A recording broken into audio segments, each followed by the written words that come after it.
오늘 받을 하나님의 말씀은 사도행전 1장 1절에서 3절 말씀입니다. 다 함께 합독하시겠습니다. 데오빌로여, 내가 먼저 쓴 글에는 무릇 예수께서 행하시며 가르치시기를 시작하신부터 그가 택하신 사도들에게 성령으로 명하시고 승천하신 날까지의 일을 기억하느냐. 그가 고난 받으신 후에 또한 그들에게 확실한 많은 증거로 친히 살아계심을 나타내사 40일 동안 그들에게 보이시며 하나님 나라의 일을 말씀하시니라. 아멘. 목사님께서 나오셔서 말씀 주시겠습니다.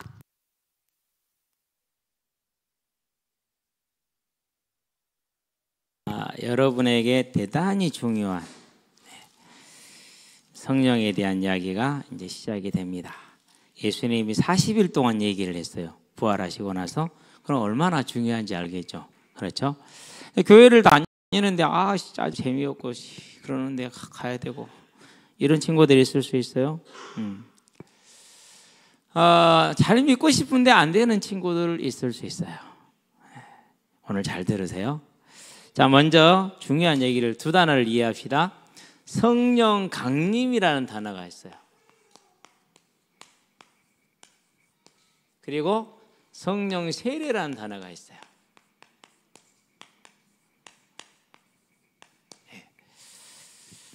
성령 강림은 뭐냐? 예수님께서 대속의 사역을 이루심으로 이 세상에 성령을 보내주시는 거예요. 많이 약속됐죠. 요엘 선지자, 그러니까 예수님 오기 한 800년 전부터 예언이 된 거예요.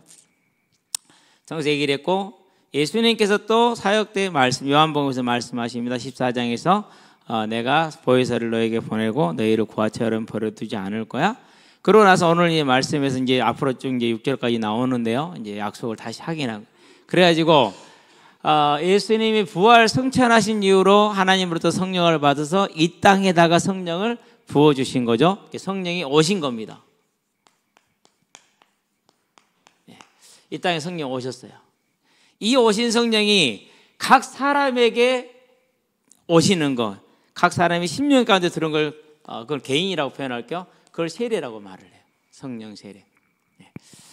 그래서 성령이 이미 오셨기 때문에 그 성령의 세례가 임하는 모든 사람은 뭐를 받게 되어 있느냐? 그러면 이제 성령이 오셨잖아요. 그러면 이 땅에 뭐가 임한 겁니까? 하나님의 나라가 임했어요.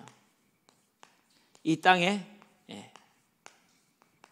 이것을 성경이 이렇게 표현하게 돼요. 계시록 2장에 보니까 1절에 3절에 사단이 결박돼서 무저갱에 갇혔다라고 이렇게 얘기를 해줘요.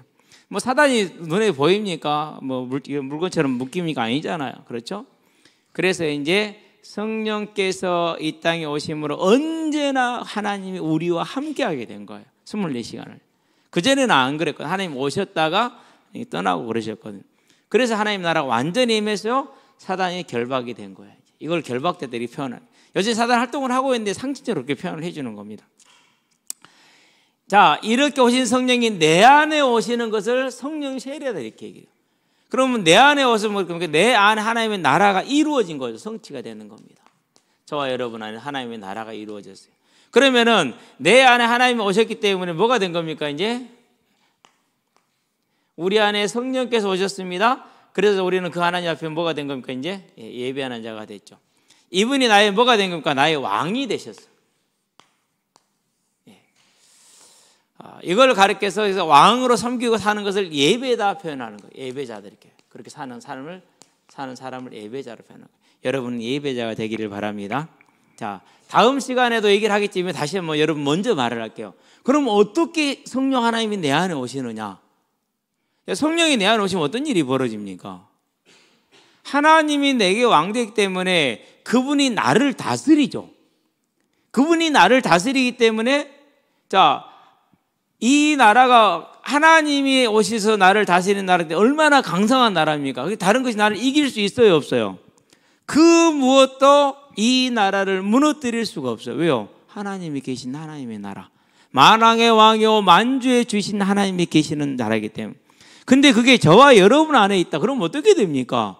그러면 그 누구도 그 뭐 또 우리를 이기려고 못 이겨요? 못 이겨. 우리는 그분의 백성이거든. 우리의 왕이 누구라고? 성령 하나님이요. 그럴 때 우리는 완전한 자가 될 수 있는 거예요. 내가 완전한 게 아니라 성령으로 인해서 우리는 완전한 삶이 되는 거예요.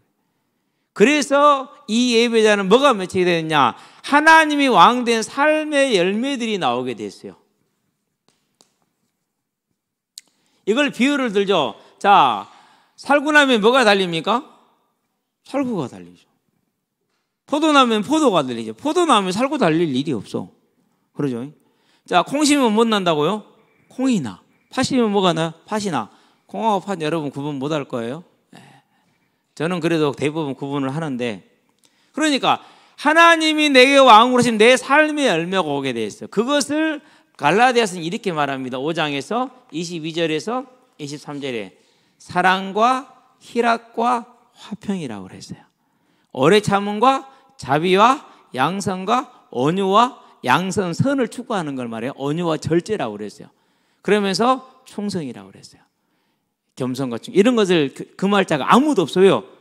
하나님이 맺게 하는 삶이기 때문에 누구도 그걸 막을 자가 없는 거예요. 그러면 당연히 성령 받은 사람은 뭘 맺게 됐어요? 거룩이라는 삶의 열매를 맺게 돼 있어요. 그건 정상이야. 그래서 여러분의 삶에, 내 삶이 답답합니까? 왜 내 마음대로 내 뜻대로 안 됩니까? 시간을 내 마음대로 조정이 안 됩니까? 친구들도 내 마음대로 조정이 안 됩니까? 이유가 한 가지가 있어요. 뭐 때문이죠? 성령께서 여러분의 주인이 안 될 때는 그래요. 그러면은 두 가지로 볼 수 있죠. 성령을 안 받았거나 성령을 소멸했거나. 자, 지금 먼저 소멸부터 얘기할게요. 성령을 어느 경우에 소멸하느냐? 저와 여러분들이 예배를 공예배 교회에서 이 예배를 안 드리잖아요. 그러면 천하의 장사도 방법이 없어. 성령이 소멸되게 돼 있어요. 두 번째, 저와 여러분들이 하나님과 매일 함께하는 기도에 소홀히 하잖아요. 그러면 성령이 싹 쭈그러들어요. 희한하죠. 세 번째, 성도 간의 교제라는 게 있어요. 이 교제가 안 되잖아요. 그러면 또 성령이 쭈그러들어요. 그러고요, 사단이 틈을 타요. 그래서 저는 예전에 처음 예수 믿을 때 궁금했어요. 아니, 예수 믿었고 성령이 오셨는데 왜 귀신이 틈을 타지? 왜 귀신이 또 들어갈 수가 있지? 진짜 그런 거 많이 봤거든요. 좀 헷갈렸어요. 근데 이제 이해가 돼요. 우리가 속아요. 거짓에 속고 재성이 또 살아나. 우리 안에는 재성들이 일어나. 그러면 또요, 불신자처럼 또 살게 돼 있어.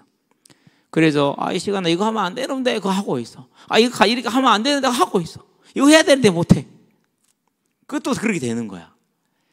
그래서 여러분이 공예배는요, 뭐라고요? 따라합시다. 영원한 약속. 누가 약속이냐? 하나님과 나와의 영원한 약속이야. 그러면 내 손에냐? 아니요. 나를 지키고 나를 보호하고 나를 안전하게 하는 게 이거예요. 그래서 여러분은 무조건 공예배 중심의 삶을 사세요. 그러다 보면 친구도 잃어버릴 수 있고 다 그럴 수 있어요. 그러는데요, 잃어버리는 건 잃어버리는 게 유익한 거예요. 잃어야 돼요, 그것은요. 그래서 그렇게 되는 거예요. 목사님 예수님을 만났어요. 하나님 저를 불렀죠. 그러고 나서부터는요, 완전히 사람이 바뀌었어요. 그래가지고요, 무조건 교회 중심의 삶을 살았어요. 일을 당연히 빼야겠죠. 토요일 오후 대학 청년부 있다네, 저녁에. 그것도 빼야겠죠. 수요 금요 예배 있다네, 그것도 드려야겠죠. 그러니까 하여튼 교회가 하자는 거, 교회가 하라는 것은요, 묻지도 않고 따지도 않고 판단하지도 않고 순종했어요. 심지어는요, 같은 형제들이요, 저 나이도 어리겠죠. 제가 나이 많아서 갔으니까. 형, 나랑 성경 공부해. 알았어. 따라갔어요. 그래서 지금도 제가 애우고 있는 대부분의 성경 공부를 그때 양연우 형제, 양 누구더라? 하여튼 그 형제를 통해서 애운 것들이에요. 일주일에 한 구절씩 애워 그래요. 그걸 다 시킨 대로 다 했어요. 그러니까 여러분 잘 기억하세요. 그러면 내가 공부도 시간을 뺐겠죠. 많이 뺐겠잖아요. 1년에 한 100 며칠을 뺐겠으니까 많이 뺏긴 거예요, 그게.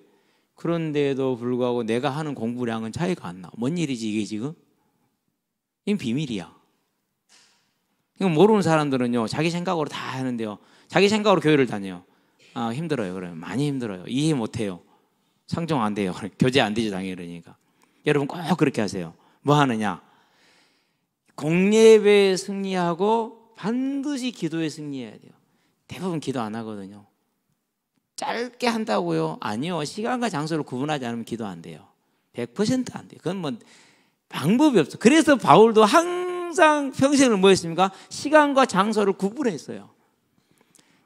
기도할 시간 따로 정해놔요. 반드시 다른 장소로 기도할 장소를 찾아요. 그래서 제가 항상 여러분들 얘기하잖아요. 나는 기도를 반드시 난 다른 때는 안 돼. 새벽밖에. 그래서 나는 항상 새벽에 일어나요. 요즘은요 새벽에 일어나도 안 피곤해요. 예. 새벽에 일어나서 꼭 와서 혼자서 기도하고 성경도 읽고 그러게 날 셀 때까지. 근데 겨울에는 좋아하는데 여름 되니까 날이 금방 새잖아요. 날이 새면 또 소년이니까 내가 19살 왜 이렇게 안 돼. 가슴이 통쾌통쾌해. 밖에 나가고 싶어. 그럼 또 묶어놓고 인내와 절제 오래 참으면서 기도합시다. 그런 다음에 교제. 이거 빠지면 안 돼요. 교회 안에서 교제 안 하는 사람들은요, 딱 한마디로 표현하면은요, 좀 아파요. 여러분 진짜 교제가 활발하게 돼야 돼요. 무슨 말인지 알았죠? 제가 놀랬다니까요. 교회의 분위기는 나하고는 절대로 안 맞아. 그게 이제 교회 다니기 전에 제 생각이었어요. 실제로 그랬어요. 근데 교회 다니는데 어느 날 보니까 이게 너무 잘 지내는 거야, 내가 교회에서. 지금 순천에서 목회하시는데요, 이병철 목사님. 그분이 그래요. 태경 형제, 언제 2달밖에 안 됐잖아. 그렇죠. 근데 마치 꼭 우리하고 처음부터 같이 있었던 것 같아. 다 놀랬어. 나도 놀랬어. 이게 성령이 오시니까 이게 되는 거예요. 그래가지고 얼마나 우리 형제 자매들하고 잘 지냈는지 몰라요. 여러분 반드시. 자, 이게 성령을 소멸하느냐 성령을 세우느냐. 그 다음에 할 게 있어요. 여러분은 절대 먹었으면 똥 싸야 돼, 안 싸야 돼요? 밥 먹으면 똥 싸야 돼, 안 싸야 돼요? 밥 먹으면 똥 싸야 된다고. 그게 뭡니까? 그게 전도예요, 성도에게는. 어디를 가건 무엇을 하건 복음을 전해야 돼요. 그래서요, 하여튼 간에 이건요, 여러분들이 반드시 해야 될 일이에요. 그럼 전도를 하면 누구한테 유익이 가느냐? 전도를 하면 전도한 사람한테 유익이에요. 해보시면 이유를 알아요. 해보면 이유를 알아요. 해보면. 성경을 1000번을 읽어도 안 깨달아지던 말씀이 전도하는 순간 이 말에 이런 뜻이 있었네? 이것도 있네? 이거 알게 돼요. 성경을 10,000번을 읽어도 안 깨달아지는 사실이 전도할 때 깨달아져요. 신기하다니까요. 그게 전도는 누구를 살리는 거라고? 자기가 사는 길이에요.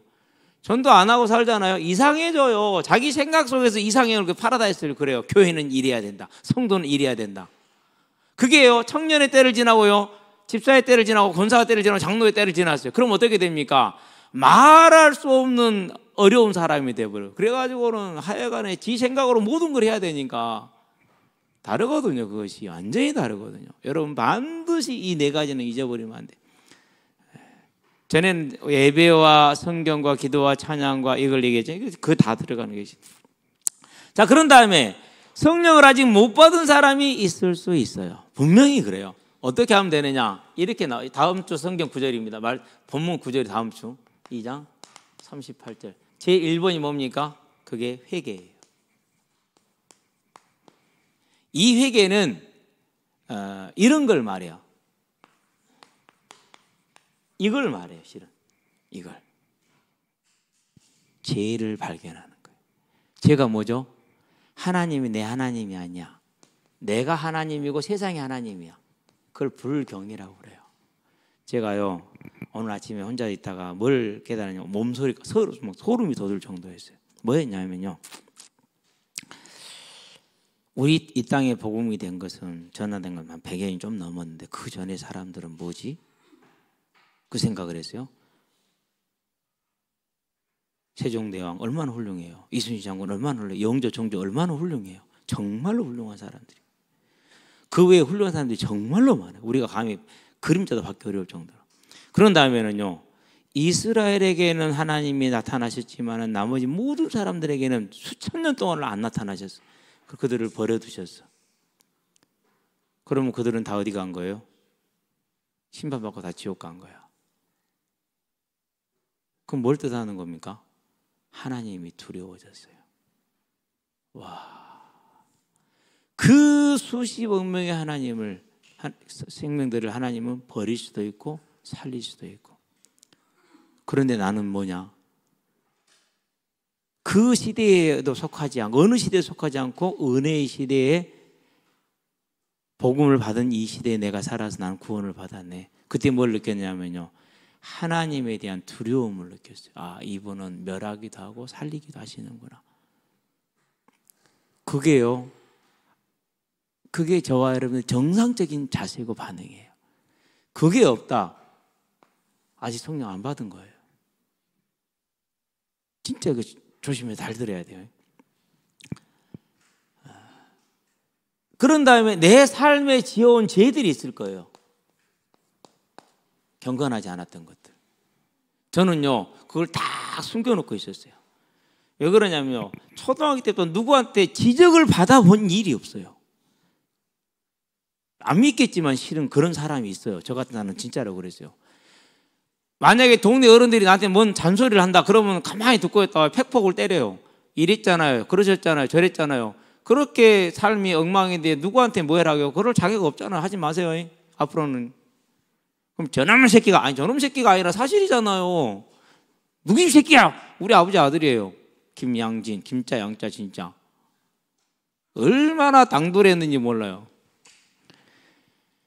그래서 그 누구도 나한테 이래라 저래라를 해본 적이 어려서부터 없었어요. 진짜 없었어요. 가족에서는 막내였으니까 사랑받아서 그랬을 거고, 밖에서는 그랬고, 학교 다닐 때도요, 너 왜 그러냐 선생님한테 단 한 번도 지적 받아본 적이 없어요. 매도 맞아본 적이 없어요. 딱 한 번 있어요. 최재균 선생님한테 고등학교 2학년 때 성적 조금 떨어졌다고. 그 외에는 맞아본 적도 없어요. 생활기록부에 전부 다 가가 나와. 나가 나오는 게 딱 하나 있어요. 준법성. 그것도 최재균 선생님한테 찾아가서 선생님 이게 왜 나예요? 야, 그럼 내가 다 가주랴? 줘야죠. 사실대로 해야 되니까. 선생님 안 그러겁니까? 너 지각하면 했잖아. 그런다고 나가 됩니까? 그럼 그럴 때 내가 배탈나고 지각했지 않습니까? 어쩔 수 없지 않습니까? 이거 똥구멍 찾고 있는 얼마나 힘들었는데. 설사가 나가지고. 그거 했다고 나중에 말이 안 되죠, 선생님. 야, 그냥 받으실게요. 예, 알겠습니다. 선생님 받으라니 받을게요. 그럼 왔어요, 그냥. 근데 그렇게 살았어. 그게 나는 경건한 사람인 줄 알았어. 근데 하나님을 알고 나서 믿고 나서요, 조용히 기도하고 있는데요, 하나님은 내 속을 딱 보여준 거죠. 음란하고 시기 많고 폭력적이고 욕심 많고 다 보여주는 거죠. 하나님 그만 봅시다. 못 보겠어. 그건요, 하나님이 보여준 게 내가 용기가 생긴 게 하나님 앞에 나를 자백할 수 있는 그 불경건. 그럴 때 이걸 회개라고 그래요. 그런데 이것을 누가요? 예수님이 십자가에 대신하셨네. 그 사실을 뭐 하면 됩니까? 믿으면 돼요. 그러면 뭘 받는다고요? 제사함을 받고 성령을 선물로 받으리니. 성령을 선물로 받는 여러분 되기 바랍니다. 어떻게 하면 되냐고요? 하나님, 저는 죄인이네요. 이 죄를 하나님께서 예수님을 통해 대신해 주신 것 감사를 드립니다. 이제 내가 주님을 믿고 하나님의 자녀된 삶을, 하나님을 섬기는 삶을 살기를 원합니다. 하나님 저를 붙들어 주세요. 여러분 조용히 무릎 꿇고요, 이렇게 하세요. 꼭 이렇게 안 해도 돼요. 비슷해도 돼요. 말 못해도 괜찮아요. 하나님 저를 긍휼히, 이 단어만 하고 나가도 돼요. 단지 뭐가 필요합니까? 이거 있어야 돼요. 불경건과 불경외에 대한 내 자백. 그러면 뭘 주신다고? 죄사함과 성령을 주셔요. 성령 받으시게 되길 바랍니다. 그러면 여러분의 삶 어떻게 되느냐? 완전히 바뀌어요. 왜요? 하나님이 왕이, 내 왕이 되셔서 나를 다스리니까 내가 어떻게 바뀌겠냐고요. 여러분 그 복을 받게 되기를, 하나님의 나라가 임하게 되기를 주의 이름으로 축원드립니다. 그게 하나님의 나라예요. 그래서 하나님의 나라가 임하면은 그때부터 성령이 내 삶의 주인 되니까 내가 하나님의 나라의 일을 하게 돼요. 복음을 전하게 되고 예배를 드리게 되고 하나님의 교회를 섬기게 되고 연약한 지체들을 섬기게 되고 참게 되고 인내하게 되고, 여러 번 배신을 당하지만 또 찾아가고. 예. 그런 걸 하게 돼 있어요. 여러분 그 삶을 사는 복된 자들이 되기를 주의 이름으로 축원드립니다. 기도합시다. 하나님, 여기에 있는 우리 후대들, 우리 학생들에게 하나님의 나라가 임하게 하여 주시옵소서. 예수를 믿는 믿음의 은혜를 허락하여 주시옵소서. 내 죄를 하나님 앞에 자백할 수 있는 은혜를 허락하여 주시옵소서. 그래서 제사함을 받고 성령의 선물을 받으면 하나님의 나라가 임하고 하나님의 나라의 일을 감당하는 아름다운 하나님의 자녀들 되게 하시기를 그리스도신 예수의 이름으로 축복하며 기도합니다. 아멘.